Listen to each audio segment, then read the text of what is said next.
তো কি অবস্থা তোমাদের? তো আমি যখনই কাউকে পড়াইতে যাই তখন দেখি যে অনেকে হচ্ছে আমার অনেক বাচ্চা লেভেলের ভুল করে। হ্যাঁ, যেমন ধরো যে সে পড়তেছে হচ্ছে 9-10-এ, কিন্তু ও ভুল করতেছে হচ্ছে 1 আর 2 এর মতো লেভেলে। ঠিক আছে, তাহলে আজকে আমরা এরকমই একটা ম্যাথের চমৎকার ভুল দেখবো, কিন্তু সঠিক নিয়মে। ঠিক আছে, ওকে চলো তাহলে শুরু করি।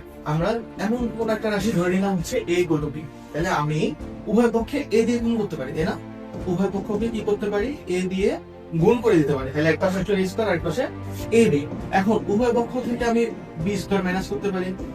উভয় পক্ষ থেকে কি করতে পারি? আমি b স্কয়ারটা মাইনাস করে দিতে পারি, কোনো সমস্যা নেই আমরা। ঠিক আছে, তাহলে এখানে দেখো a square minus b square, a square minus b square. তাহলে a square minus b square সূত্র নিলে কি হয়? a plus b a minus b।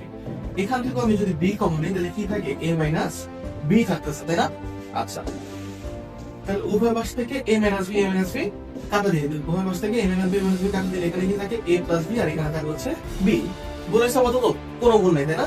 আমি কি করতাম? a দিয়ে গুণ করলাম, তারপর b স্কয়ার মাইনাস হচ্ছে, আর কিছু হয়নি, কোনো ভুল। আচ্ছা, আমি a এর মানটা উপরে কিন্তু লেখা আসছি a = b, তাই না? আমি উপরে লেখা আসছি কি a = b, তাহলে এর জায়গায় আমি কি বসিয়ে দিতে পারি? b বসিয়ে দিতে পারি। তাহলে এখানে কি আসে? 2b = b, 2b = b। তাহলে এখানেও যদি আমরা একটু কাটাকাটি করি, b আর b কাটাকাটি করি, তাহলে আমার কি থাকতেছে? আমার থাকতেছে হচ্ছে 2 = 1। দেখো কত চমৎকার একটা মান, তাই না? যে 2 = 1 আসছে। তাহলে এইটা দিয়ে আমরা কি একবারে 3 = 4, 5 = 6 সব আমরা প্রমাণ করে দিতে পারি, তাই না? তাহলে এটা অবশ্যই একটা ভুল অঙ্ক। এটা অবশ্যই একটা ভুল অঙ্ক। আমরা তো কোথাও না কোথাও ভুল হয়েছে, কিন্তু কোথায় ভুল হয়েছে সেটা আমি বলবো, সেটা বলবা তুমি। কোথায় ভুল হয়েছে সেটা কমেন্টে জানিয়ে দাও। আর এটা একটা মজার অঙ্ক, কিন্তু আমার ফ্রেন্ড টাইম দাও। টাটা।